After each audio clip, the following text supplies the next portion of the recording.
Boas noites, noite de venres, que hai, creo que nunca fixemos noite de venres, excepto cando fixemos a Santa Semana o ano pasado, durante a Semana Santa. Que, por certo, antes de entrar a directo, pensei en que ao mellor este ano tamén a fago porque teño idea temática, non vai ser ás bravas. Se poido, fagoa. Aí queda, non prometo porque xa sabemos o que pasa despois. Pois nada, aquí estamos porque antes non quixen facer directo porque, claro, arrincamos a tempada Eurovisiva. Entonces esta semana era o Benidorm Fest. A final é o sábado, entón houve o Benidorm Fest o martes, Benidorm Fest xoves, mañá sábado será por fin a final, entón como é como o noso pequeno aperitivo, porque nesta casa séguese religiosamente Eurovisión, aínda que non tantas seleccións, pero bueno, xa que había que entreter este tempo de invernía e de oscuridade con algo, pois que mellor que o Benidorm Fest, a pesar das cousas que se viron. Pois nada, aquí estamos. Programa de hoxe que está adicado a rajar de modas que creo que deben morrer. Aunque creo que non fui suficientemente creativa, porque claro, para falar de modas hai que estar ao tanto das modas. E eu non son unha señora que siga moito, a verdade, as correntes. Eu, se por min fora, vestiría hábito. O sea, eu creo que os hábitos, nunca probei ningún, pero o hábito franciscano paréceme que é moi cómodo. Ten pinta de ser quentiño. Sí, non me preguntedes por qué, porque eu tampouco o sei, pero sempre me pareceu que é moi cómodo. Non tens que pensar que poñer todos os días, non hai ningún trauma por se non tes algo lavado que querías poñer. A mí pareceme todo vantaxes, sinceramente. En fin, ídeme contando que tal estades, como ides chegando, e se tedes algunha moda que creades que debemos rematar con ela xa, por favor, comentádemo no chat. Por qué? Porque está ben permitirse ser intolerante algunha vez. Quer dicir, a min impórtame moi pouco como se vista a xente e no que crea a xente, o que faga a xente así en xeral. Pero sí que é verdade que hai cousas que ás veces danan a vista, ás veces danan os oídos e outras veces creo que nos danan a todos a intelectualidade. Pero para iso estamos aquí, para rajar. Porque para poder ser unha alma tranquila, libre e pura, tamén hai que sacar a merda. Hai que expurgala. É porque é un tema divertido, porque rexoubar do malo gusto da xente, aínda sendo nos persoas con moi mal gusto, pois tamén está ben, é como un deporte patri, ou humano, digamos. Que, bueno, non creo que fora moi boa idea facer un venres noite un directo. Non sei exactamente as estadísticas de Twitch, pero dame a min que moito espectador non imos ter.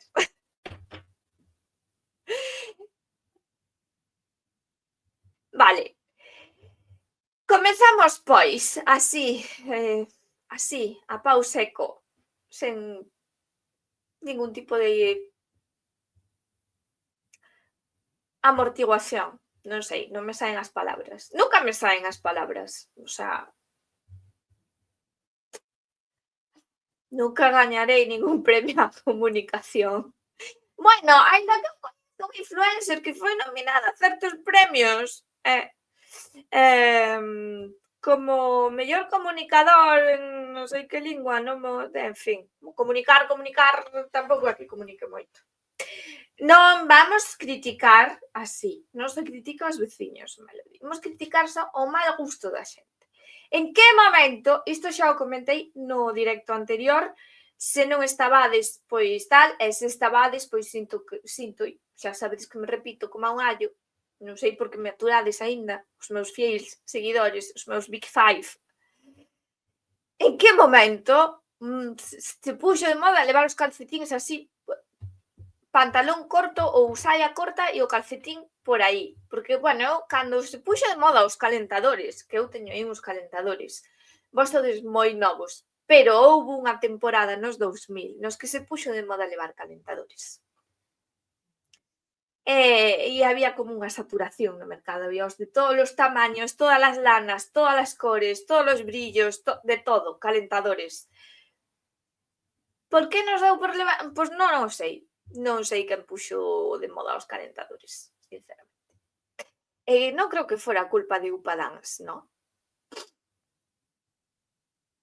Aunque foi máis ou menos pola mesma época.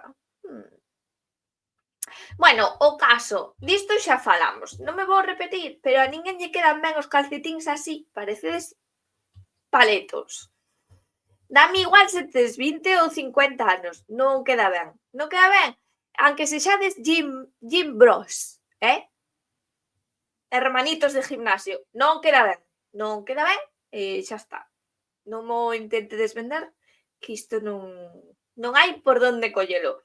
Que non é das peores modas que hai, Hai outra moda que non puxen foto, pero iso de ir coas cellas peiteadas así para arriba, tampouco entendo. Non lle queda ben a ninguén, o sea, por que? Por que a industria cosmética agora decidiu que necesitamos peinar as cellas? Se non sei nin peinar eu o meu pelo, que vou por que vou peitear eu as cellas? Eu non entendo. Non entendo, son cousas que non entendo.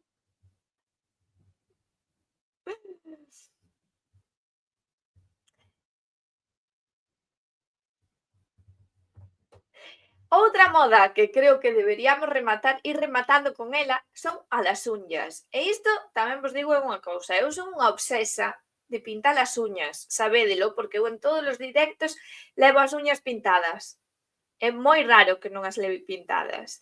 Sei que non é sano, sei que non é bon para o medio ambiente, pero é o meu único vicio cosmético. As uñas. Ata unha vez fixen un directo pintándome as uñas. E de feito, eu cando empecé a consumir contido en YouTube, unha das miñas influencers favoritas era unha canadiense que se chamaba Christine, que era criminóloga, pero empezou a facer vídeos de unhas, de como se facía ela as unhas. Fixose super famosa, que ata puido empezar a traballar solo diso, ata sacou unha liña de pintura de uñas.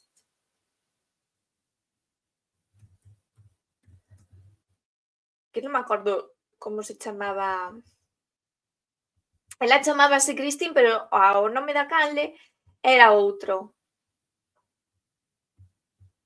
E non me acordo cal era o nome da canle. O caso é que unha vez pintou o coche enteiro con pintura de uñas, de tanta pintura que tiña de promocións que lle enviaban e tal. Foi aquel tempo,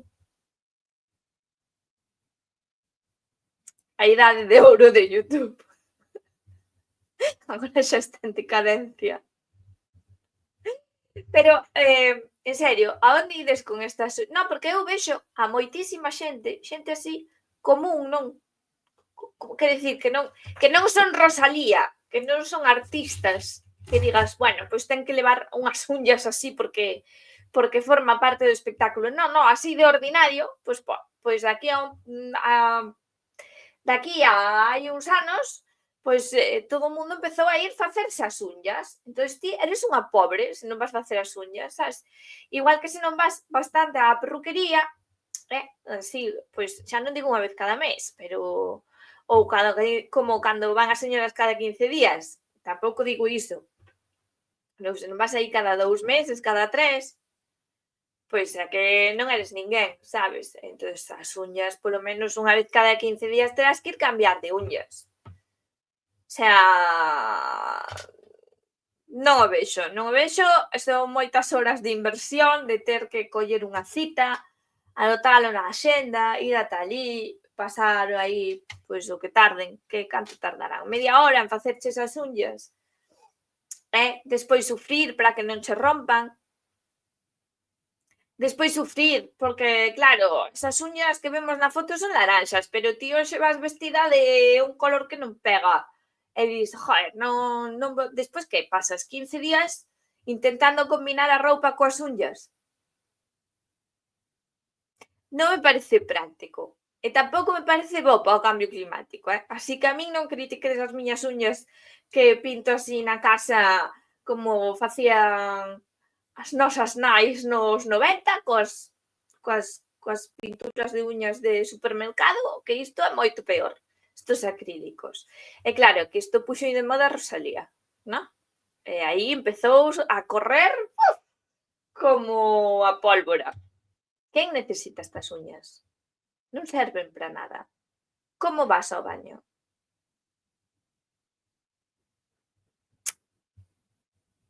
O sea, se eres unha desas mulleres que utiliza a copa menstrual, podes utilizar estas uñas. Porque a mí pareceme un pouco incómodo, un pouco incómodo debe ser.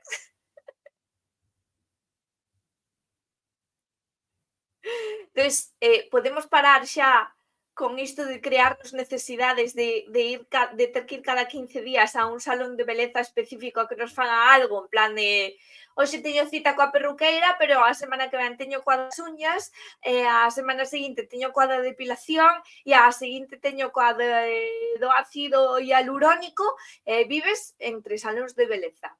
E salóns de beleza para seguir sendo unha mona vestida de seda.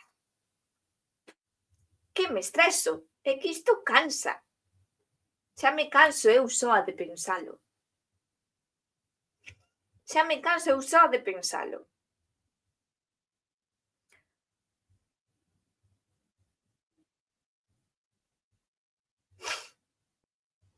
Que creo que desto das uñas xa falamos algunha vez.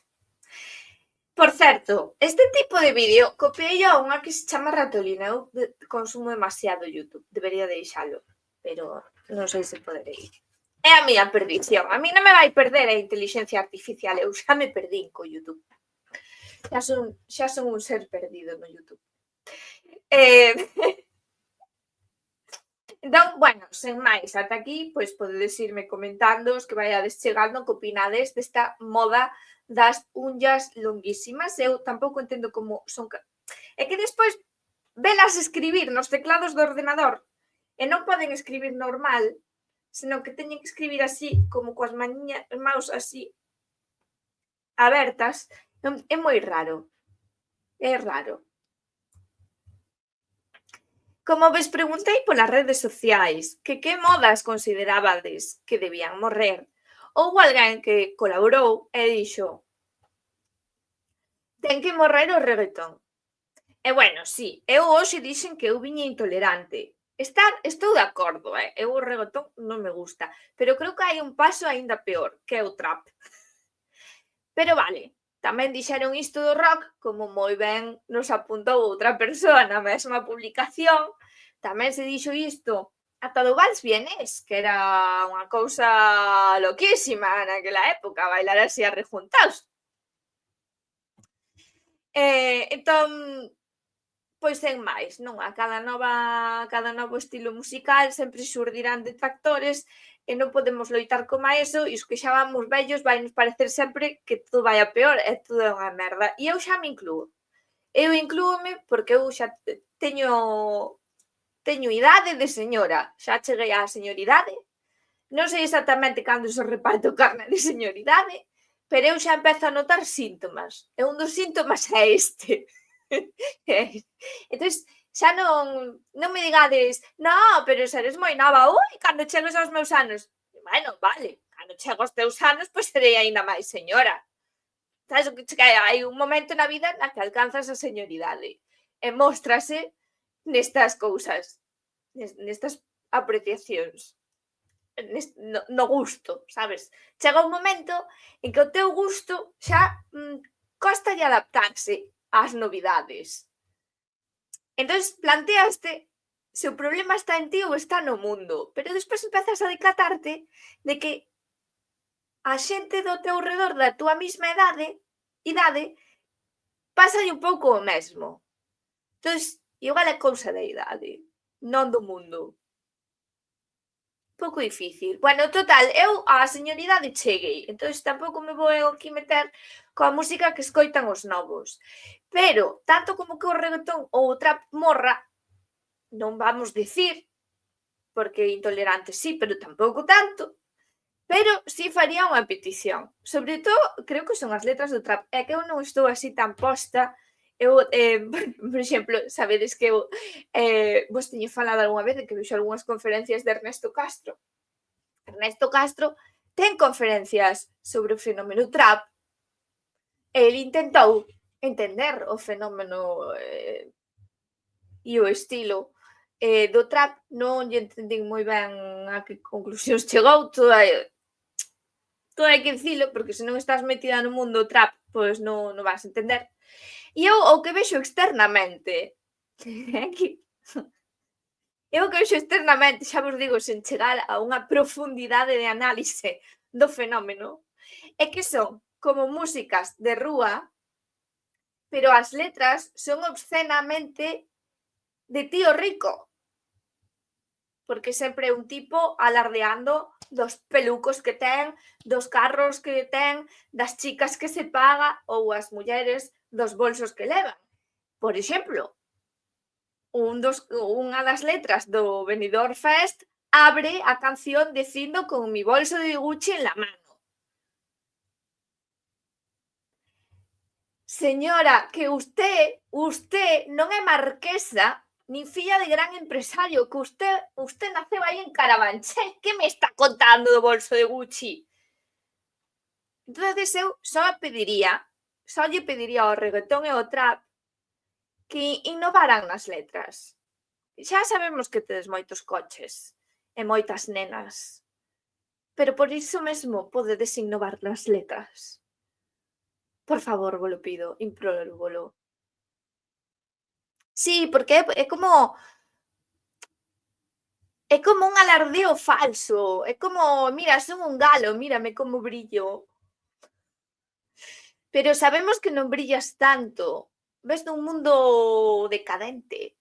Deberías estar cantando cancións reivindicativas do proletariado, como o rap nos seus bons momentos cando naceu.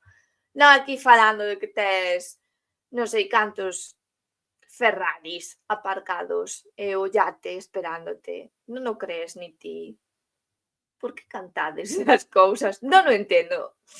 Xa non me meto coa música, pero estou metendo isto. Pero claro, eu xa cheguei á señoridade. E a partir de aquí é todo o que me toca, queixarme dos novos estilos musicais. Volverme unha rancia. E, sobre todo, eso non sei se o puxen. Non o puxen. É que non tiña pensado falar do Benidorm Fest, pero xa que estamos a falar de música, tamén me decatei de que no Benidorm Fest todas as mulleres que bueno, todas non, pero unha gran maioría das mulleres que participan no Benidorm Fest teñen cancións reivindicando o empoderadas que están, que en plan de, señoras, por favor, hai máis maneiras de ser muller e ser moderna, estar empoderada, que estar todo o día dicindo. Por exemplo, a canción de Melody chamase Esa diva. A canción de Melómana tamén chamase, como se chama? Foiseme agora na cabeza.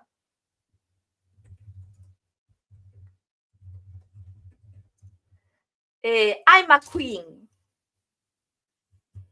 E despois hai outra que esa non pasou, que tamén era así plan de non sei que, do carné de mala feminista. Podemos parar xa, por favor. Hai máis cousas no mundo da feminidade e no mundo da muller contemporánea que se poden cantar. Tampouco fai falta ser Rigoberta Bandini, que tan moderna que era e acaboulle dando volta á rotonda e foi salindo polo tradicional. Un gran fío fixera eu sobre a teta de Rigoberta Bandini hai uns anos, e porque non era nada moderno e nada espectacular. De feito, onte, con isto da febre do Benidorm Fest, claro, estiven aí con René mirando, no? E ao final, pois claro, tiñamos xa a euforia eurovisiva posta e acabamos en YouTube mirando Eurovisións dende o ano 57 ata 2024, con lo cual eu esta noite dormir pouco, porque hai moito material aí. Joder, as señoras nos 60 parecían moito máis modernas do que non lo intentan pintar hoxe, cousa que nos leva á polémica que houve tamén en Twitter sobre por que non estudiaban as aboas, pero non me vou meter nese berenxenal que non o teño preparado e tampouco teño cabeza para meterme a facer análisis profundos sociolóxicos. Que, boas noites, René, gracias por manifestarte. Pois iso, que estivemos vendo aí moitas Eurovisións, verdad?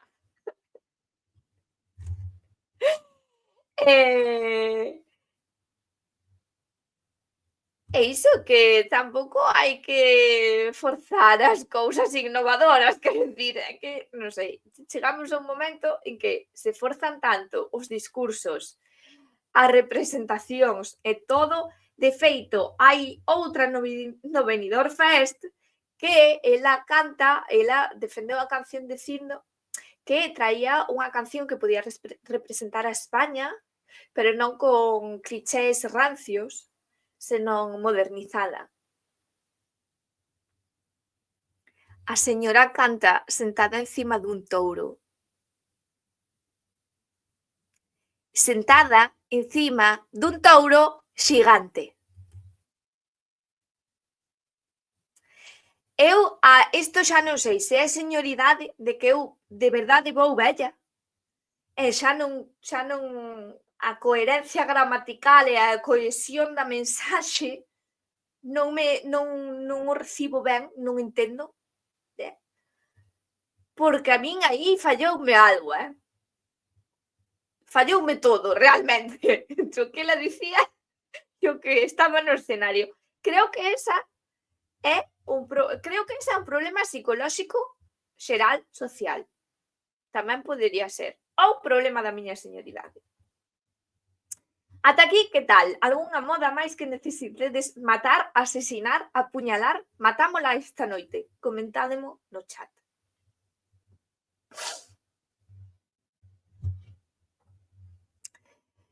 Outra moda que me gustaría que rematara, e non vai rematar, porque isto vai a ser o futuro nos próximos 10, 15 anos. Aquí estou facendo eu as miñas artes prodixiosas de adiviñación. Lembrade, se seguimos aquí en Twitch dentro de 10 anos, cousa que non creo, porque para seguir en Twitch dentro de 10 anos, pois non sei, tería que tocarme a lotería e dedicarme plenamente a iso e facer diso o meu estilo de vida, que é así como se mantiveron tantos youtubers tantos anos, pero iso non vai pasar, algún día cansarei. Mentras tanto, disfrutemos estes pequenos momentos. Bueno, o caso é que lamentablemente esta moda, que eu quixera que morrera, pero non é unha moda, non podemos definila exactamente como unha moda. É que vai a ir a máis. E é como lle podemos chamar? Mindfulness de Instagram. Por favor, podemos parar co mindfulness de Instagram? Xa sei que non. Porque os que facedes mindfulness instagrameable pensades que estades a ser unhos seres profundamente espirituais e moi traballados como calquer lama budista. Pero, chico, tú non eres Ramiro Calle, vale? Tú non eres Lama Rinchen. Ti eres unha persoa que colle a cámara, ten paisaxes bonitas arrodeándole e dice cousas chulis parecidas a Mr. Wonderful, pero versión a estética Instagram. Vale? Pues parade. Parade porque entrades en moitas contradicións. A xente nova necesita referentes serios, non estas cousas. Quero decir, que ti non podes facer un vídeo de voume dedicar un momento de cuidados a min mesma mentras tomo esta taza de té mirando o mar, sendo consciente do que me rodea, con uns cascos postos. Non podes. Non podes. A xente auténtica, a xente que de verdade está en conexión co seu entorno, non vai todo o día coa cámara na man preocupándose de se poño o trípode aquí para que me enfoque mentras eu me afasto cara ao horizonte por esta corredoira tan bonita. Non.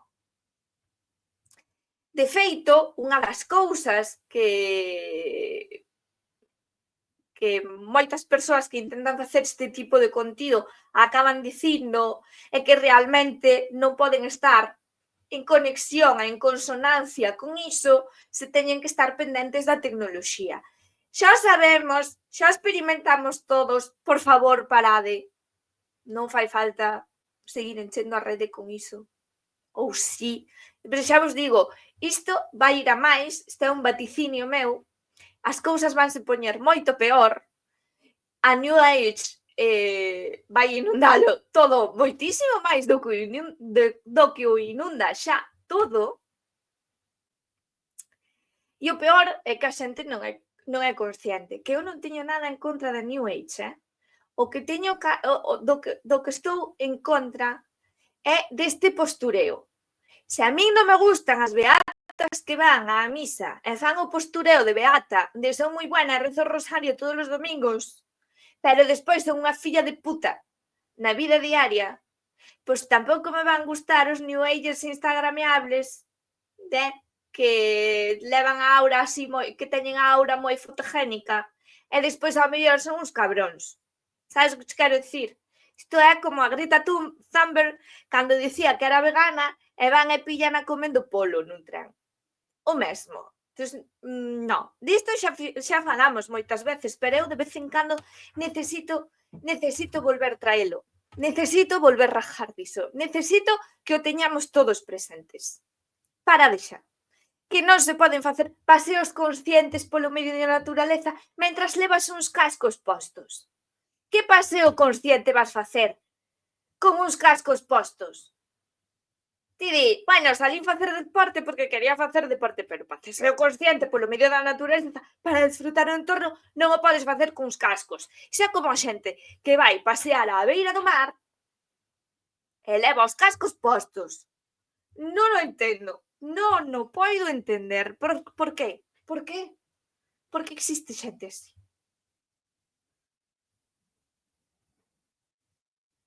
Tes o mar ao teu carón e non lle estás facendo un puto caso ao mar porque vas escoitando a CDC nos cascos, pois para iso non che facía falta ir molestar á praia. Déixame para mí sola, sabes? Quero dicir, boas noites, tais. Chegas de tempo, estou a rajar de espirituais, de falsos espirituais, cousa que xa fixemos moitas veces esta canle, xa me dou conta. Pero eu tiña que rajar da moda de sacarse fotitos con auriculares e subilas a Instagram, e despois decir que estás en pura conexión coa natureza.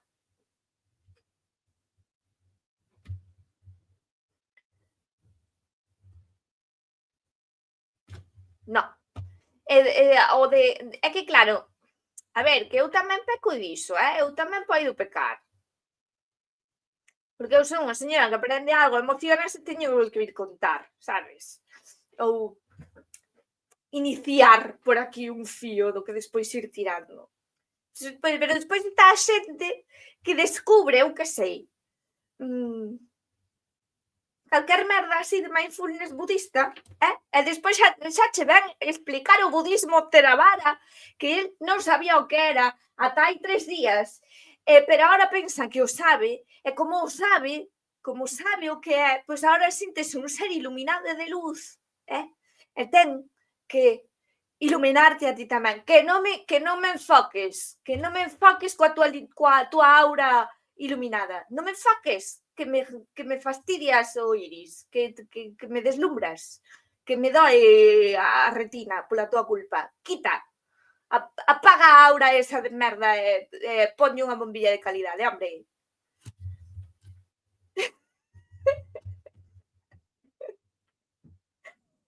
Bueno, ia preguntar a que é verdade, pero se é falsa espiritualidade e postureo, estou de acordo, ditais.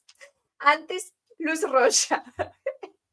Antes estiven falando un pouco do Benidorm Fest, que vos saipas, perdicheste iso. Tampouco falei moito.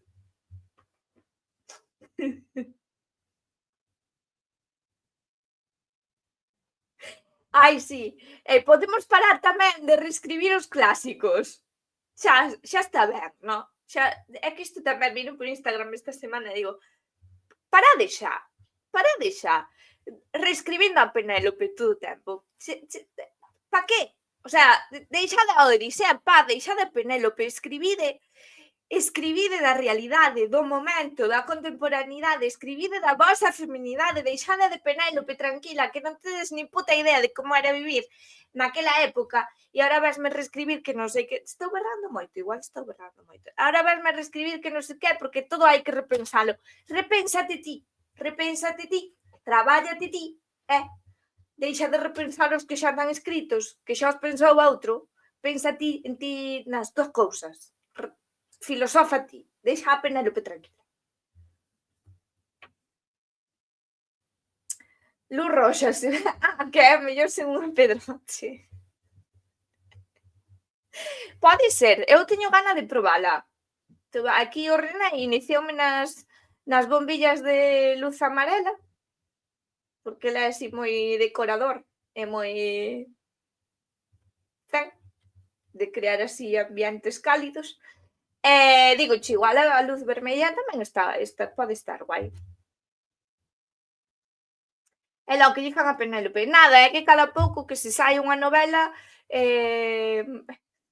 bueno, a ver, é que hai como unha obsesión de todos os escritores de reescribir as súas odiseas, non? O sea, encima despois temos aquí o libro de Joseph Campbell del viaje del héroe, tamén baseado no retorno a Ítaca, outras historias máis de héroes, entón a xente volve tola con iso. Entón teñen que reescribir. Entón, claro, a que vas reescribir a Odiseo? Odiseo, o típico tío que sale da casa, non volve en 20, sabes, saliu fumar, neso que o chamaron para ir á guerra de Troya e di, veña, vale, non me apetece volver aí a aturar a parienta, e foise para Troya, tarda 20 anos en volver, que non saben se está vivo ou está morto. Entón, como vai unha feminista ou unha señora a escribir unha cousa sobre Odiseo e reescribila? Nada, haberá que reescribirlle a vida a Penélope inteira. Porque a vida a Penélope ali tecendo que cousa máis aburrida. A verdade é que hai que recoñecer que a señora era un pouco miña xoias, pero igual naceu así, sabes? Non era culpa dela, porque as señoras contemporáneas de Penélope, as outras mulleres dos outros heróis, hai algunhas de armas tomar, sabes? Penélope, pois, bueno, non era tan decidida a muller, que lle vamos facer? Que deixade de xulgala xa, non? Ou de xulgar a Odiseo, tal, ti vivías ali. Ti vivías ali, ti quedaches ali en Ítaca, 20 anos, esperando que volvera outro, coidándolle das ovellas, que despois se chencheu todo de pretendentes, tú criando o fillo do outro, o fillo xa case chegando á maioría de idade, menos mal. Estabas ti ali para entender como era o rollo ese? No, e encima vas e criticas a Odiseo que o chamaron para ir a unha guerra, porque o outro debe... Bueno, eu fixen así o chiste de que foi con gusto, no? De que non quería aturar a parienta, pero realmente o drama da Odisea é que o tipo estaba hasta o carallo de estar ali e el quería irse xa para a súa puta casa e os deuses estaban contra Poseidón, que non lle deixaba volver para a casa.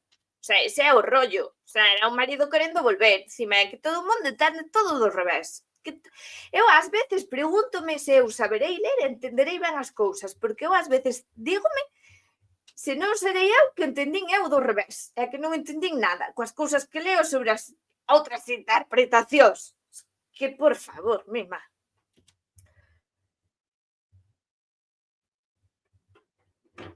Sí, cada cal ten interese en mostrar a súa versión. Iso tamén pasa cos libros ou cos cómics.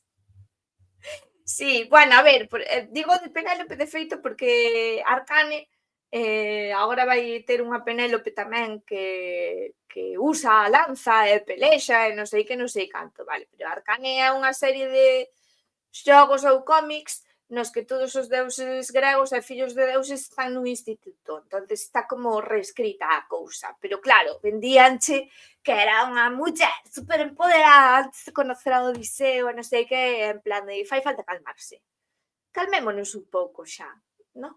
Un pouco, porque tamén hai que falar desta manía de que non saben escribir, non se saben escribir personaxes femininos con poder que non sexa usando os símbolos de poder masculinos.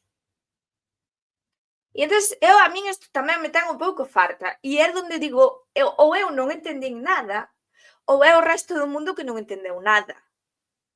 Entón, normalmente, cando todas as outras persoas ven unha realidade e ti non, igual a tola es ti. Pode ser. Pode ser. Pero bueno, eu vou soltar aquí a miña tolería e despois xa me contestades vos que vos parece.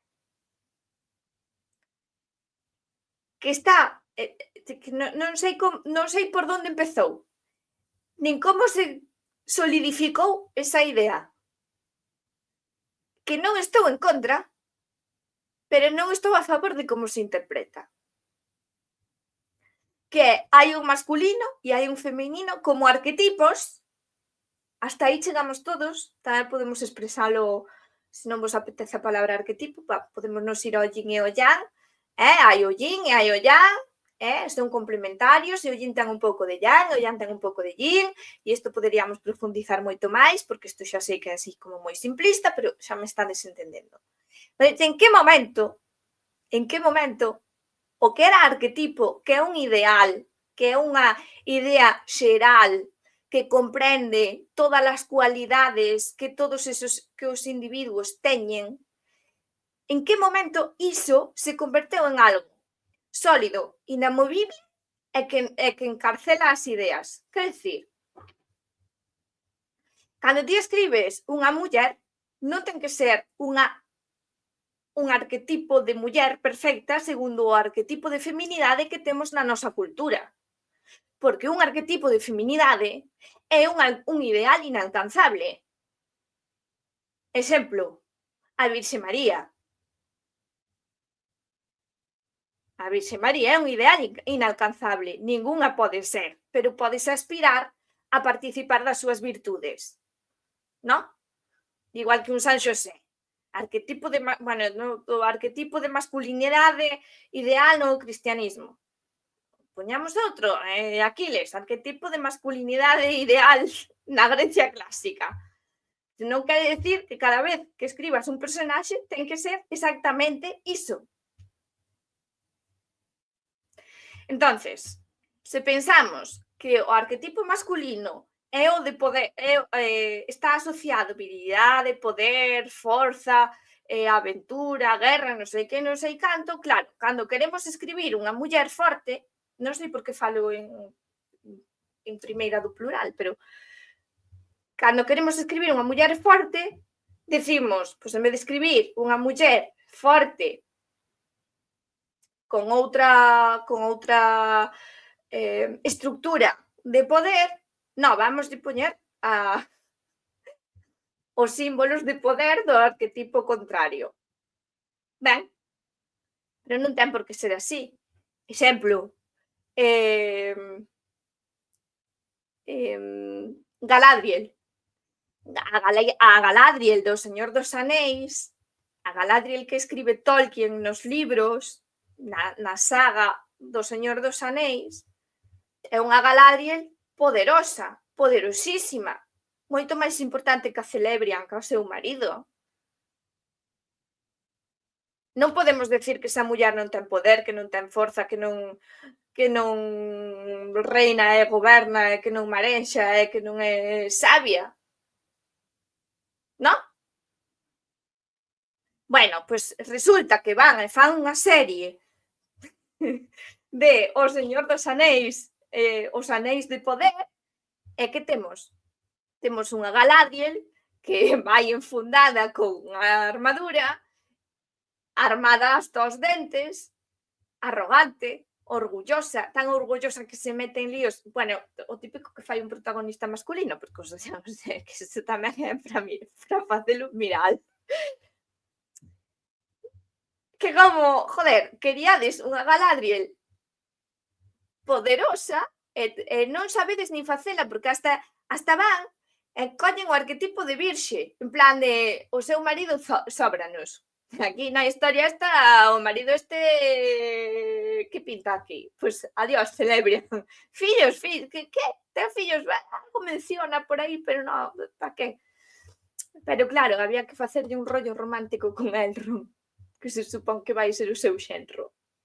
Entón, aí xa chega un momento que te preguntas, pero están seguindo o canon ou non están seguindo o canon ou que me están contando? Que sí que é verdade, porque algún dirá, Galadriel no Silmarillion ou na época na que ocorre o dos Anéis de Poder, Galadriel era máis nova e Galadriel sí que dice algunha vez, e sí que se sabe polas notas de Tolkien, que sí que foi unha gran guerreira e que era algo arrogante, pero que tampouco a construen en ninguna maneira na que ti vexas que cambia, que hai unha evolución, sabes? E que non parece a mesma persoa, é unha cousa rarísima. Estou esbardallando moito, eu non sei se estou dicindo cousas con sentido, porque realmente estou falando, pero non estou pensando, te digo claro. Perdón, Tais, voute ler. Date conta que os personaxes femininos foron escritos por homes e que a tal hora xa estamos vendo a tara cerebral entre uns e outros. Pero non, porque tamén hai... É que se nos poñemos a buscar, tamén hai guionistas femininas que escriben un pouco así, hoxe en día, De igual maneira que se poden escribir homes fortes, pero isto parece que o temos máis interiorizado, non? Tamén podemos escribir homes fortes que non estén todo o día dándose de puñadas, verdad?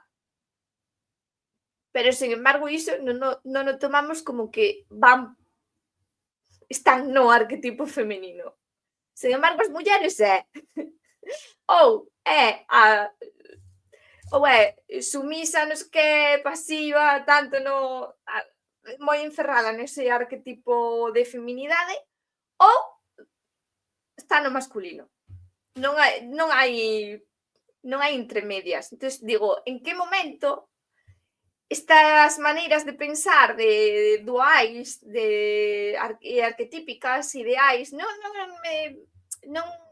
cando digo arquetipos non estou en plan rollo Jung, vale? Estou a falar destes ideais, destes constructos sociais que pesan tanto a hora de escribir e de describir e de interpretar a sociedade. Bueno, igual sí que é un pouco junguiano, pero bueno, non é...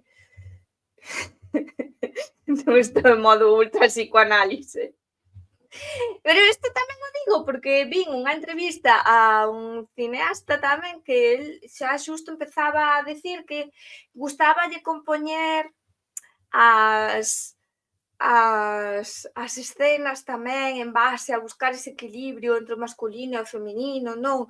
O feminino da natureza pasiva, contemplativa, e o masculino do abrupto das montañas e tal, que ao final estás outra vez índote a esta idea de equilibrio, de yin e yang, a esta dualidade que expresas en masculino e feminino, pero decía aí dunha maneira que me deu mal rollo. Porque teñen que ser ideas máis flexibles, son campos abertos.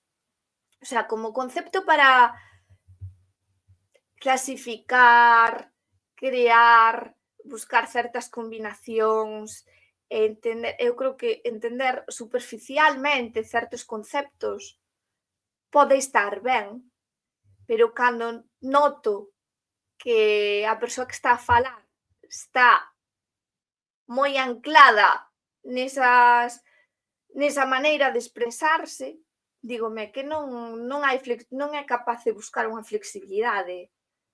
Que a natureza, a ver, Dios, non sei como expresalo, eu porque me metín nesta berenjenal. A natureza non é feminina e masculina como campos separados. É un todo. Somos os seres humanos que atopamos uns aspectos máis maternais, máis femininos, máis de coidar, crecer, tal, e outros máis agresivos, o raio, a tormenta, a forza do vento, os cumios abruptos, as naturezas toscas, pero somos nós que impoñemos esa orde nela, é un constructo que nos facemos para poder comprendela. Cando vexo que hai alguén que se está a expresar de maneira tan pechada sobre eses conceptos, dame mal rollo, e sobre todo se despois me vai a vir dar un discurso de contemplación, de búsqueda da verdade, de tal, porque xa penso que vai con os conceptos de base mal traballados. Eu non son ninguén para estar dicindo estas cousas, tamén vos lo digo, e agora haberá outra persoa do outro lado da cámara dicindo que eu estou a cometer os mesmos erros que estou a criticar. Por suposto, pero este programa era para rexoubar e cando un rexouba, pois acai nestas contradicións. Sí, xa está. Xa me comprei a miña conciencia. Vou seguir lendo detalles. No momento no cal o lee, non entende nin ten as bases suficientes para saber interpretar verazmente o que lees. Date conta que hai centenarios que non existen filósofos como tal que se poidan dedicar a filosofar. Sí, pero son as que chegan lonxe, teñen a mesma tara. Xa. Sí que hai filósofos. Sí que hai. Bueno, a ver, o último filósofo así que se considere como filósofo puro poderíamos decir Heidegger, pero despois temos, eu que sei, Chomsky, que se dedicou á lingüística, temos a Foucault tamén, e tal, que poderíamos chamalos filósofos, non? Filósofos sí que hai, o que pasa é que o que temos é o saber moi compartimentado, non? Ti, un filósofo no século que puidéramos chamar filósofo no 15 ou no 16 dedicábase a moitos campos do saber, e xa menos que Aristóteles, sabes? Que se dedicaban a todos os campos do saber. Entón, fomos compartimentando moito. Entón, filósofos temos, pero cada un está no seu anaquiño de coñecemento particular, porque igual que desenvolvimos o microscopio, desenvolvimos tamén esta maneira moi particular de pechar o campo de estudo. E é normal, porque cada vez temos máis datos e máis referencias sobre as cousas, entonces cada vez temos que dedicarlle máis tempo e ser máis incisivos nun pequeno tema que ampliar, porque non poderíamos, porque hai moitísimos datos, moitísima información. É dicir, é unha especialidade, hai que ir á especialidade no coñecemento. Entón, claro, filósofos así globalistas non hai. Despois temos os turbofilósofos, que temos aquí ao Byung-Chul Han, turbofilósofo, que saca un libro ou dous cada ano, eu creo que, sinceramente, bueno, o primeiro que lle lín aínda era tragable, pero últimamente o que lle vin parece que sexan as súas notas, todo cheo de citas doutros autores, é un pouco o que pensa el polo medio, que escribe tan rápido que xa nin se para a redactar nada, en plan de, mira, as miñas notas, veña, que teño que sacar outro libro que hai que pagar as facturas. Unha persoa que á vez se está a vender que hai que levar unha vida pausada, que non hai que ser tan consumista, que hai que ter apego nas cousas, pero non ter apego. Isto é unha cousa moi rara, porque Byung-Chul Han contradícese a sí mesmo. Eu tamén cando o lín, ás veces dicía, pero eu, de verdad, ou non entendo ou este señor a contradice. Logo vin que Ernesto Castro tamén opinaba como a mí, que o señor se contradice, xa me quedei un pouco tranquila, pero xe, bueno, non son a única. Entón, por un lado, que os obxectos antigos teñen a súa aura centenaria, que pasaron por moitas mans e tal. Por outro lado, que lle gusta moito coleccionar vinilos e non sei que, cousas así contemporáneas, pero vintage, que iso é consumo capitalista, chico, sabes? Entón, cálmate, Byung-Chul Han, aplícate a túa filosofía, que non a estás aplicando ben. E por a mí, por moito que me digas que vives ao pé dun cemiterio en Berlín e que che gusta pasear por ali os domingos pola mañá mentre se ergue a néboa berlinesa, que, en fin, tampouco é a cidade máis romántica para vivir, e a verdade é que Byung-Chul Han escribe uns libros bastante bonitos para vivir nesa mole gris de cemento frío cheo de vapores. Berlín é unha cidade que non me gustou nada, sigo te vendo.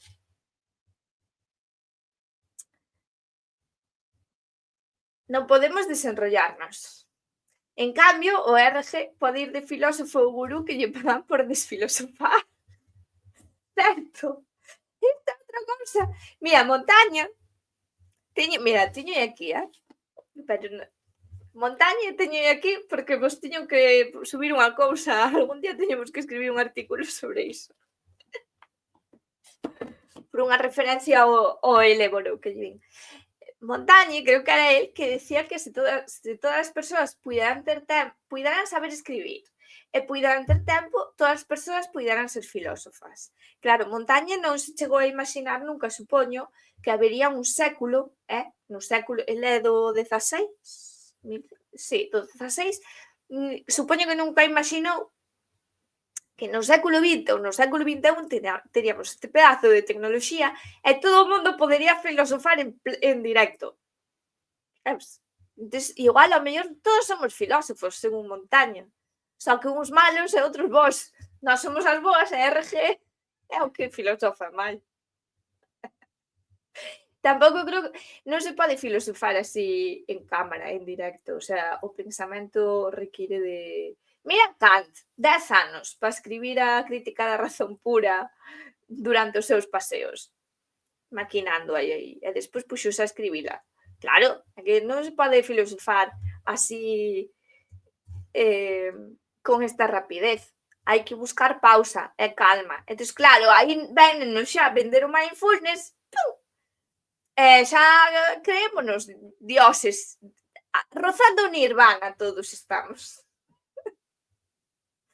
Bueno, ves, en canto máis falas, máis me das a razón. Aínda que no Benidorm Fest estemos nas antípodas. Sí, eso é curioso, témolo gusto ben separado niso. Bueno, vou seguir, que eu aquí xa esbardallei moitísimo, Dios mío, 1 hora, non sei por que cantas tonterías dixen por minuto. Podedes contar máis. Bueno, outra cousa que ten que rematar, habería que acabar con el, son os booktubers. Temos tamén booktubers en lingua galega, non me vou meter con eles, pero así en xeral, porque me caen ben, sabes? Pero porque non son así lectores ultra rápidos, é dicir, van coa debida calma. Pero hai que acabar con Booktube, porque Booktube está fomentando o consumo de lectura de merda, está fomentando a mala lectura está implementando ou aumentando o consumo de merdas de papelería. Eu, como señora adicta ás merdas de papelería, ben sei do que falo, xa me desfixen de moitas, xa me controlo, pero bueno, contrólome non entrando nas tendas de papelería. Booktubers son os youtubeiros que se dedican a falar de libros. Entón, que pasa? Pois pasa que comezan ben e ao mellor che fan un par de reseñas de vos libros, despois empezanlles a chegar ou están contratados por editoriais ou lles empezan a chegar novidades de editoriais en plan regalo para que fanen dos libros pois bueno, primeiro, a maioría dos libros que ides ver non teñen moita calidade. As reseñas non teñen profundidade porque non se pode ler.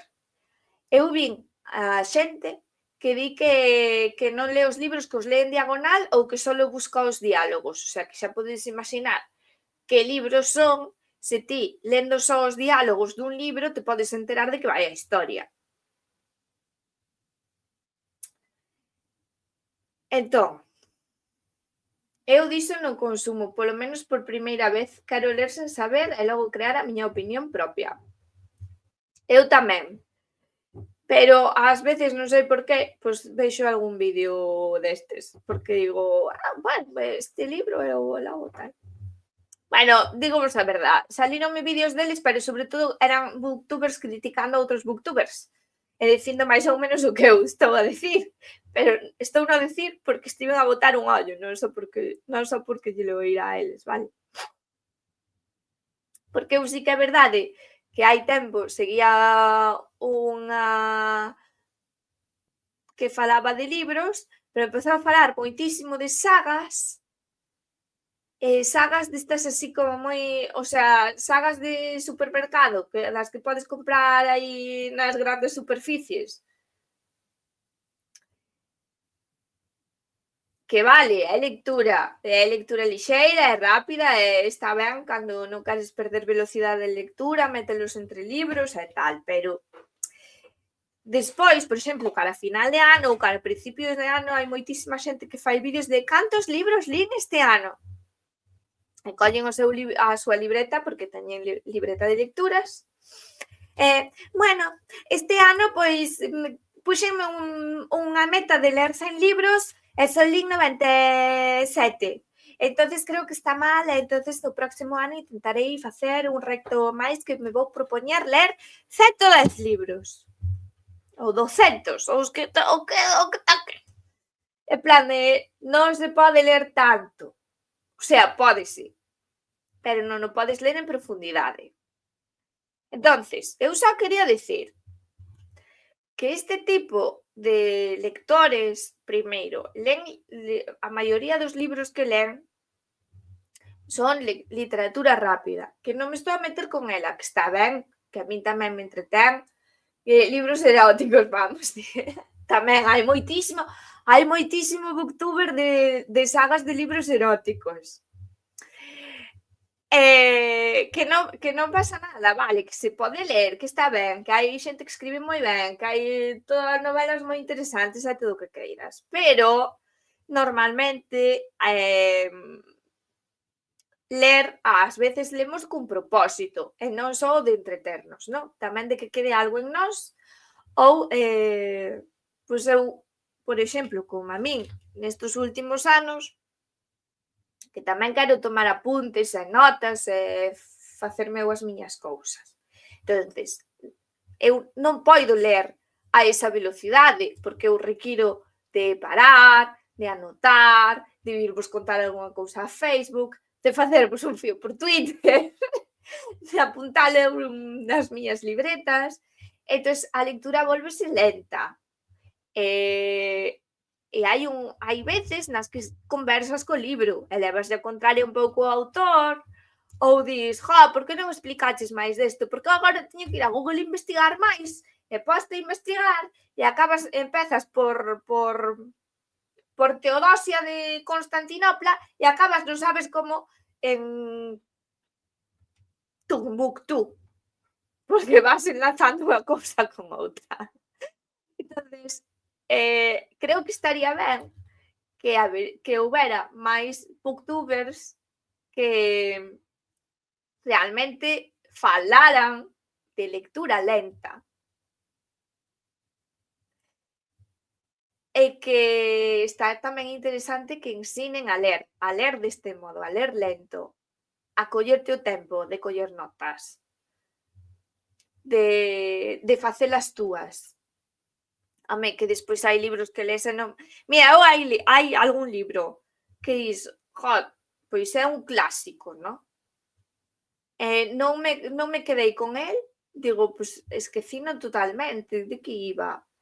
E hai outros que non sabes por qué, pois acórdaste perfectamente, pois, bueno.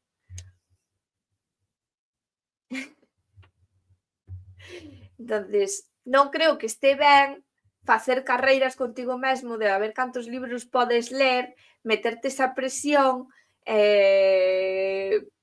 pero claro, eles viven disto, non? É un traballo, e é un traballo que fomenta o consumo, eles viven nesa voraxe de consumo, pero tamén cobran. Non digo nada, pero digo que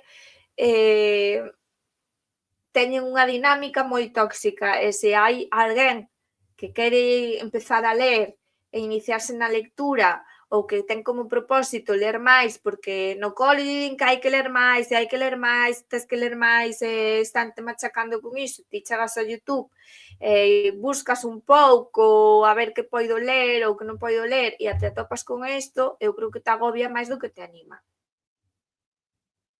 Creo. E reseñas pois moi malas, non saben, a xente xa non sabe reseñar, non che conta o contexto, non che conta o autor, non sei, todo como moi superficial.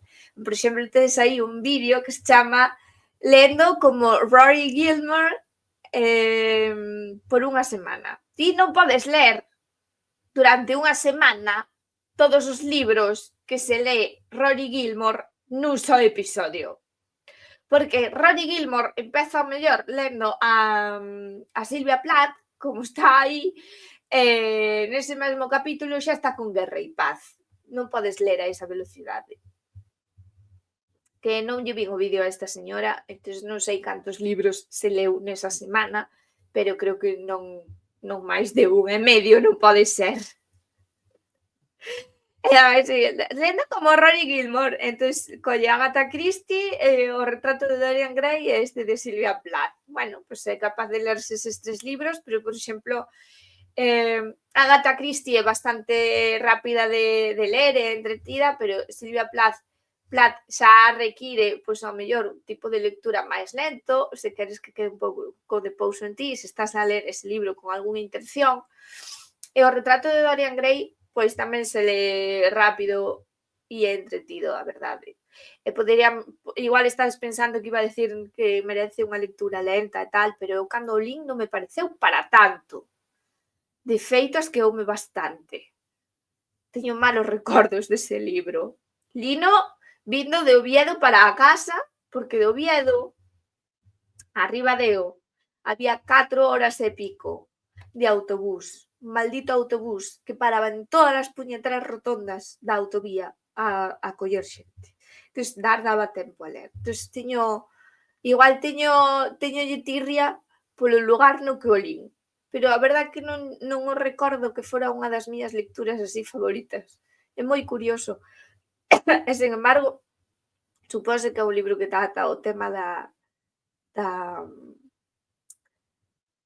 do hedonismo e do vivir para a beleza, non? Unha cousa así, en modo tóxico. Igual lle teño que dar unha volta.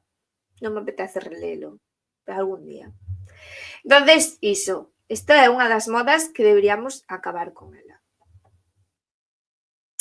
Ves, aquí tiña eu este exemplo tamén.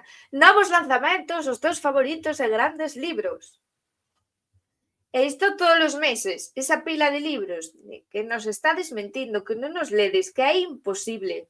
Imposible, porque tampouco creo, con 11.995 reproduccións, igual sí que xa tes un soldo así, como de un soldo bien, igual hasta estás pagada por algún editorial, pero se non, se tes un traballo normal, non, porque outra cousa que hai que decir, cando salen as estadísticas estas, de que en España se lee pouco, y no sé qué se lee poco, y la gente de no sé qué edad lee menos que la de no sé cuánto. Tío,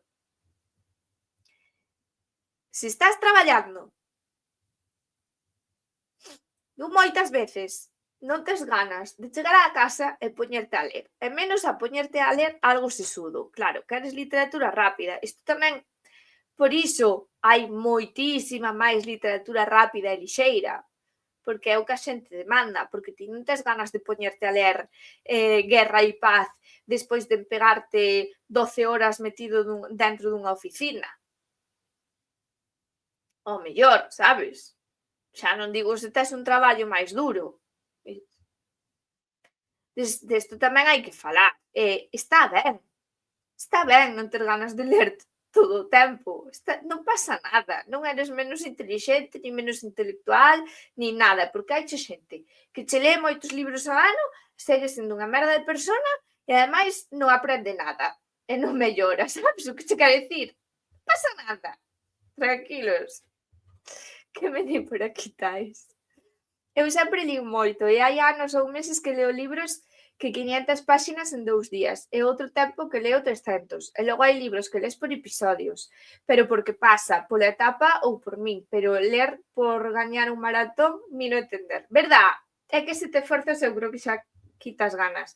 E todo o mundo ten épocas que lee moitísimo, moitísimo, e ten épocas que lee menos. Xa che digo, tamén se necesitas que deixe certo pouso en ti ou que necesitas recabar certo tipo de información ou establecer certo tipo de relación co libro, polo que sexa, necesitas unha lectura repousada, sabes? E non pegarte aí un superatracón. Ou sí, depende, vai un pouco cos gustos e tal, pero eu dos booktubers estes non mo creo. Non o creo. Outra moda que ten que acabar, porque isto cada vez vexo en máis casas, así cando aí o René pon programas de decoración, e vexo en todos os programas de decoración, e ás veces cando entrevistan xente nas súas casas tamén o empecé a ver, digo, podemos parar de poñer os libros do revés? Pero que sentido ten ter unha biblioteca cos libros do revés? E agora viredes decirme, ai, pois na biblioteca do Escorial os libros tamén están postos do revés. E seguen así, que non lles deron a volta. Sí, certo, porque daquela críase que así o papel aireábase mellor e conservábanse mellor os libros. Pero é que hoxe en día, primeiro, a túa casa non é a biblioteca do Escorial, así que non fardes que non eres a biblioteca do Escorial. Segundo, creo que tampouco és non sei que escritor, que lle vin unha vez que tiña tamén os libros dados á volta, porque cada vez que iba un amigo á súa casa miraba os libros e sempre lle levaban un e ao final sabedes o que pasa cos libros, que non xos devolven. Entonces el decidiu que mellor ter os libros postos do revés, así só sabe el que libro é e ninguén llos manga, nin llos pide prestados e afórrase o mal trago de ter que dicirle que non. Pero ti, querido, ti na tua casa ou eu na miña, ti nin eres a biblioteca do Escorial, nin un escritor futuro premio Nobel ao que lle mangan libros os amigos. Digo, o que terás é unha estantería repleta de libros así dos booktubers estes que non valen para nada, non os poñas do revés, que despois non sabes nin que libro é. É que é impráctico. O sea, os libros, a ver, os libros igual non os sabedes, pero vou vos explicar eu, porque neste mundo xa hai que explicar unhas cousas tan básicas. Os libros teñen un lado cosido e outro aberto. Vale, e no lado cosido, igual vos sorprende, isto é unha cousa, isto vai vos sorprender. Mira, aquí está escrito o libro, e a Ilíada de Homero. Pois ti, cando o metes na estantería, se o pos así, pois ti, cando vas buscar o libro, dices, aquí está, buscábate. Pero se o pos así, pois non sabes que libro é. Viches, ten un uso. Ten un uso, non é só para que se manteñan cosidas as follas, ten un uso. Sabedes Por que o libro lle ganou ao pergamino, ao papiro, ao rollo? Porque era máis práctico poñer o libro así e ver que era. E non ter que estar abrindo os rollos, vale, que levaban unha etiquetita, vale, que o levaban escrito por aquí e tal, pero é máis práctico así. Non poñades os libros así. Non sodes o Escorial.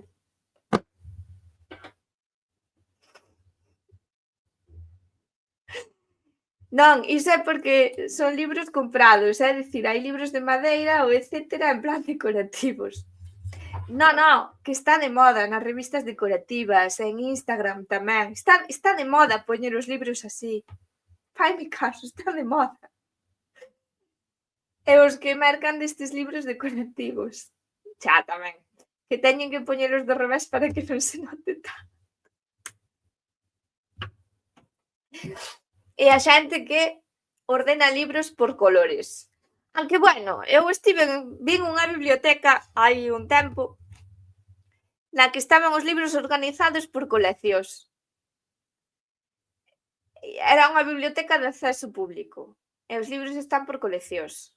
E iso quere dicir que ao mellor hai 3 copias da mesma novela en diferentes coleccións e cada copia está na súa colección, separadas. O sea, para min eso non ten sentido. Ti na biblioteca tes que ter os libros por temática e esas 3 novelas teñen que estar xuntas, a non ser que sexa unha colección especial de colección cedida polo gran escritor ou filósofo fulanito de tal que está que cando se cede está especificado que non se pode separar e que eses libros teñen que estar sempre xuntos. Bueno, vale.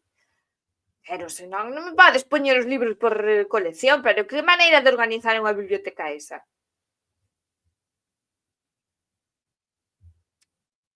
Boas noites, Ben José. Como vai o tema? Viven as bibliotecas e os libros? Pois nada, estábamos a criticar a xente que pon os libros do revés, porque é unha nova moda decorativa en Instagram. Os deuses me amparen, os demos tamén para non caer nas modas. Pois sí, en fin, a ver, que eu entendo os decoradores porque as cores dos libros disturban, non? Ti ves agora esta imaxe e todo che parece de color crema e ocre, moi relaxante, moi tal, claro, porque os libros están polo lado do papel. Senón, teríamos un batiburrillo de cores e o ambiente da sala parecería máis escuro e non molaría tanto. Pero, sinceramente, se eu teño pedazo de biblioteca na miña casa e contrato un decorador e o decorador me fai isto, digo, no, mira, a min, sabes, min decórame cos libros como ten que ser e fai o que tiñas que facer para que eso teña boa pinta. A min non me des voltas aos libros, ti es parvo.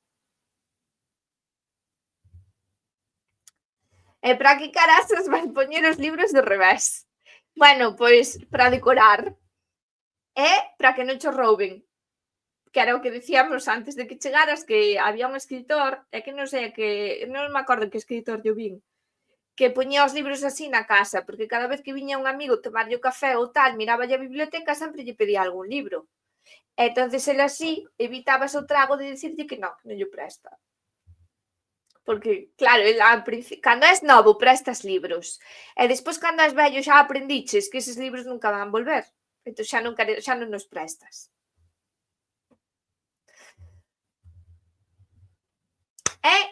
Imos rematando xa. Isto non é moda, isto é a arte dunha señora que se chama, un momento, Emily Oleray, que fai este tipo de alfombras. Entón eu quero facervos unha petición, por favor. Internet, non fagas que se poñan de moda, porque me parece unha abominación. Comezamos este directo dicindo que para gustos cores, efectivamente, para gustos cores, cada un é libre de poñer na súa casa o que queira e as modas son moi libres tamén. Aquí miramos, pero non xulgamos. Bueno, hoxe sí, porque estamos criticando, pero isto non. Isto non, por favor. Eu os libros ordeos por temática, por orde de creación, se son dos mesmos autores ou se hai uns cantos que non sei como ordealos, pois os meto nun mesmo estante de distinta forma. Sí, a ver, cada un ten a súa maneira de organizar, pero bueno, unha cousa é como ti organices na túa casa e outra cousa é como se organicen nas bibliotecas de uso público.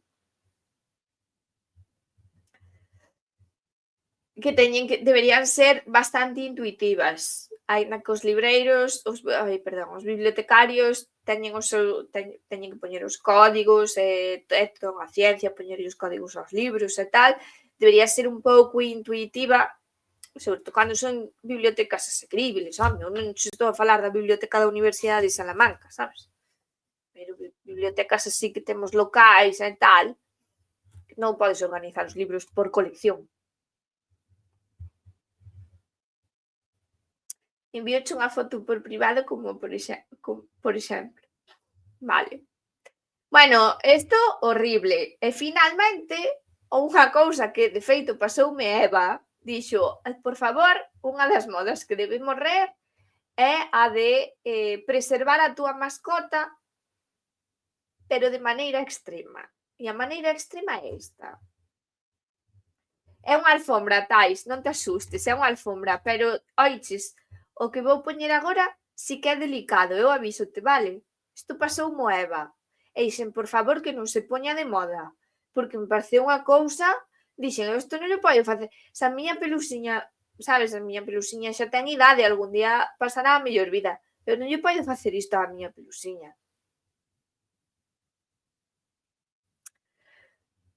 O sea, esa é unha persoa que mandou facer un coxín coa pel do seu gato e preservar a súa patita para levala no bolso. O sea, por qué? Por que lle fa... Por que? Se eu sei que hai xente que manda ou contacta con taxidermistas para facer isto coas súas mascotas porque queren ter a súa mascotiña preservada. A min iso pareceme un asco, sinceramente. Pero bueno, a taxidermia aínda, non podo entendela, tes a ti a túa mascota aí, pero un pouco como estatua, ben, pero é que isto é un coxín, é a pata cortada.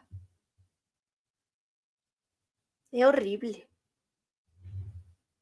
Taxidermia ás olimpiadas. É terrible, isto é horrible. É que malo, é que por favor, é como lle podes facer iso ao teu gatiño querido?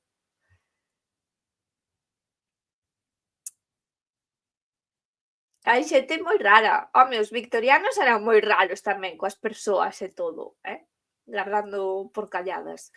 Pero isto paréceme... No, ti, agora... No, ahora imagínate que se pon de moda entre os humanos e levas no bolso aí un dedo de teu abuelo. Un dedo do tío Pepe. No, é verdad. Se o fixemos cos santos, podemos facelo coas persoas. A ver, porque pode estar aí Santa Catalina despedazada e repartida en non sei cantas igrexas e ti non podes ter ao tío Pedro que lle caia ben a todos os primos da familia repartido entre os primos. Pois, a ver, eu vexo ben, pois é verdad. Pois mira, pois non me parara a pensalo. Igual é un negocio a implementar. Con que clase de psicópatas vivimos detrás? Michi e quérelo por alá. No, pois estaría ben preservar partes de seres queridos. Se empezamos polos gatos, seguimos polos humanos, hombre. Non, xa, ves, xa non parece tan mal. Isto é como, ves, os dentes. Podemos sacarlles os dentes tamén, os dentes dan para repartir. Para repartir entre os VIPs da familia. E iso tampouco é tan raro, Acordádevos do conto este, un dos meus contos favoritos de Edgar Allan Poe é o que se chama Berenice.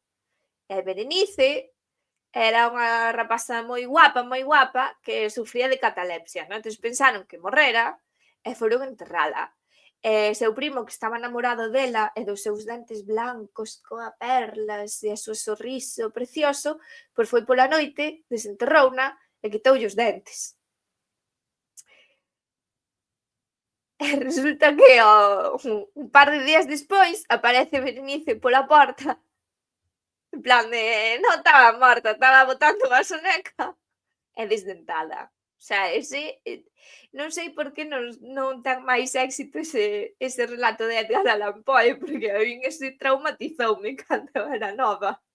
Moito máis ca co do gato e co do corvo e tal, o sea, o de Berenice desdentada, tío. E vai o primo, sabes, desenterra e quítalle os dentes, e ela sigue aí na súa catalepsia, quítalle os dentes. Dios, é que eu non vexo ben eso de pasear bonecos. Eu a miña axiña teño fotos, un mechón de pelo e unha uñiña que lle cortei, metida nun saquiño ao lado dunha figuriña que merquei dun can pequeno e negro. Bueno, pero unha uñiña, un pouco de pelo, nada que non sexa, pois, victoriano, romanticismo victoriano, non pasa nada, pero non a convertiches nun coxín. Non vas repousar a túa cabeza sobre ela. Que raro, Si, é a patroa que conservou o mastronco do marido para non perder o amor. Hai de todo na viña do señor deses. Ai, é verdad! Se eu faláramos desta noticia aquí unha vez, non me acordaba, é certo. É certo. Bueno, tamén está metido en Formol o tronco de Rasputín, ou iso se di.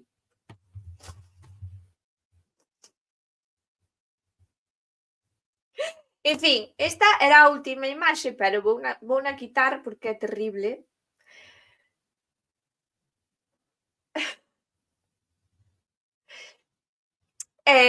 Nada, hasta aquí modas e cousas que deben morrer. Digo, modas e cousas que deben morrer, sí.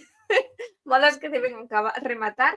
Non sei se vos tedes algunha cousa que queredes apuñalar ou acabar con ela esta noite. Algunha moda que non soportedes, podedes comentala polo chat.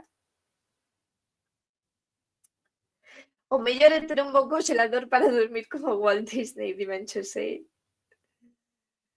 Sí, gran mito eso da crioxenización de Walt Disney.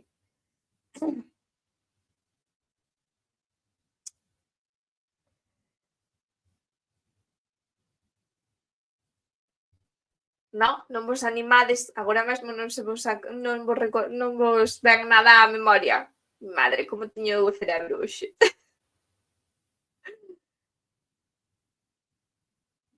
Sí, pero como arreglen imos ter Mickey para rato. O sea, a mí non me parece mal, a min gústame moito, eu son unha fiel defensora das primeiras películas de Disney e tamén das da Era Dourada. Na última década perdéusenos un pouco, pero non estaba tan mal. De feito, antes de entrar a directo, teño por aí apuntado que un día apuntei nunha libreta, que despois puxen por aí, non volvín mirar, que habíamos facer unhas bravas de contos dos Grimm, que igual podíamos facela de Disney tamén, podía estar ben. Ou dun dos meus contos favoritos, A Bela e a Bestia, tamén dá para moito analizar. Pasa que así xa non é as bravas, que este programa era para vir esbardallar e non preparar máis cousas. E ao final sempre me preparo cousas, máis ou menos, aínda que non se note. Porque xa vedes que son unha gran comunicadora. Eu non creo na crioxenización. Bueno, algún día atoparase a maneira de facer esa preservación. Non ao mellor como unha crioxenización pura, pero algunha maneira se atopará dentro de moitos anos. Tamén nalgún momento pensábamos que a IA era algo imposible e de repente apareceron as IAs, non? Que tamén estiven pensando, antes de entrar en directo, outro tema do que se podería falar, de como cada innovación tecnolóxica tivo sempre os seus detractores. Eu aí estive pensando. Porque, claro, eu estou un pouco... Eu non me puxen a traballar coa IA, eu, polo visto, vexo xente ao meu arredor que utiliza bastante. Teño unha amiga que me dixo outro día tamén que vira non sei que escrito e foille preguntar á IA. Digo, pero por que non buscas en Google, sabes? Para min iso xa é un avance. Plan de a xente xa non lle pregunta a Google, vai directamente á IA. Digo, vale. Eu non me fío porque fai citas fantasma, dache malas referencias bibliográficas e tal. Sí que provei un pouco, pero non a utilizo. Entonces, pero vexo que sí que se está estendendo o seu uso entre xente así do común. Entonces eu estaba pensando, digo, Melody, estás na posición dos cascarrabias. Ti, se viviras na época na que se inventou a imprenta, seguro que ibas a estar en contra da imprenta. Pois igual sí. Cando se inventou YouTube, houve xente que estaba en contra de YouTube. Cando se inventaron as redes sociais, había xente en contra das redes sociais. Segue habendo xente en contra. Agora todo o mundo a usa, pero segue habendo xente en contra. Entón, a cada innovación sempre houve xente en contra. E sempre houve un interesante movimento reaccionario. E un dos exemplos máis coñecidos que se me ocorren é o de William Morris. Durante a industrialización, todas as cousas que se fabricaban, de louzas a papel pintado, obviamente perdían a súa esencia de artesanal. Eran todas en serie, aburridas e tal, non? Entón, William Morris comezou un movimento que se chamaba Arts and Crafts para recuperar pois a fabricación artesanal e con deseño, con gusto, con debuxo, con cor, con traballo, iso, artesanal. Bueno, Arts and Crafts tivo un momento de gloria e logo desinflouse, porque obviamente a industrialización pasoulle por encima como unha pisonadora. E é o que nos vai a pasar coa IA. Estou agora mesmo nun momento decidindo se me deixo apisonar ou se entro ao trapo. E creo que me vou deixar apisonar pola IA. E verei dende a comodidade do sofá como vai haber xente tamén que rompa esa lanza en favor do artesanal. E xa non me refiro só ao debuxar, ao pintar, senón ao pensar artesanalmente. É dicir, teño que facer un guión para escribir X artículo, vou facelo eu, non vou pasar pola IA. Porque polo que vin hai moita xente que está facendo eso tamén. Que, teño que escribir sobre isto, voulle preguntar a IA cales son os puntos máis importantes. A min iso, xa o dixen moitas veces, pareceme terrible porque creo que é unha parte moi importante. A hora de ir a escribir un texto, facerte ti a túa guía, porque tes ti que fiar os pensamentos para poder poñelos por escrito. Se vas por algo automatizado, eu creo que aí hai unha parte do proceso que se perde. Pero claro, isto é o de sempre. Tamén cando se inventaron as máquinas de escribir, houbo xente en contra, porque é moito mellor escribir con pluma, porque hai que pensar, dache tempo, e vas con calma, e tachas, e a maneira de traballar é outra. De todas maneiras, eu que son moi fan de estar sempre escribindo no ordenador, eu recoñezo que escribir en teclado non... Polo menos eu, creo que hai máis xente que o pode corroborar, non é o mesmo escribir en teclado que escribir a man. Escribir en teclado é como... Non sei, eu teño mellor conexión coa miña man, vale, levámonos mellor. Ela coñéceme moito mellor porque empezou a escribir comigo, aprendeu comigo. O teclado chegou moito despois. As ideas creo que non flúen da mesma maneira. cando aí chegue ao satisfaller, entonces falamos. Mentras tanto, non hai que alarmarse. É unha sentencia vastísima, pido respeto se molestei a alguén. Son medio monstro, desculpade. No, está moi ben, está moi ben. Tamén o penso como a ti. Tamén. Sí, bueno, como decían por aí tamén, que o que necesitas é unha IA que che saca adiante as tarefas da casa para ti poder dedicar á creatividade, non? A, a pensar, a ler, a desfrutar, a consumir cultura e a creala. Sempre direi e sempre sosterei, non creo que cambie de opinión nunca na vida sobre iso, e é que é moi importante crear por nós mesmos, aunque sexan pequenas cousas. Moi importante, moi sano. Bueno, dito isto, que tamén quedou moi New Age, porque, por suposto, nós criticámoslos, pero ao final tamén caemos na tentación, pois imos deixando o directo. Vale, que vos parece? Estivo ben. Había tempo que non botaba eu aquí 1 hora e media de parolada, e que hai moitas modas que deben morrer. Vémonos para luns temos directo de bibliomancia, vale? Sobre as 10. Igual o atraso un pouco, que vos parece? 10:15, 10:30, non, 10:15. 10:15, faremos bibliomancia de febreiro. Sei que debo moitas cousas, pero, bueno, xa foi. Así que vémonos bibliomancia para o mes de febreiro, para luns. E o próximo xoves ás bravas, pois será ás bravas, así que ainda non sei de que será o tema.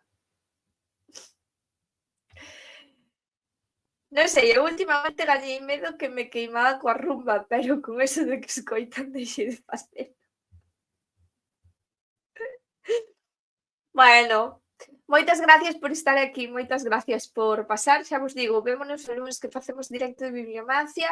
Se tes algunha pregunta concreta que facerlle ao meu diccionario, á Ilíada ou á Biblia, porque hai algo que vos pesa, que vos preocupa, que non vos deixa dormir, é o momento de facelo durante a bibliomancia, así que estade atentos.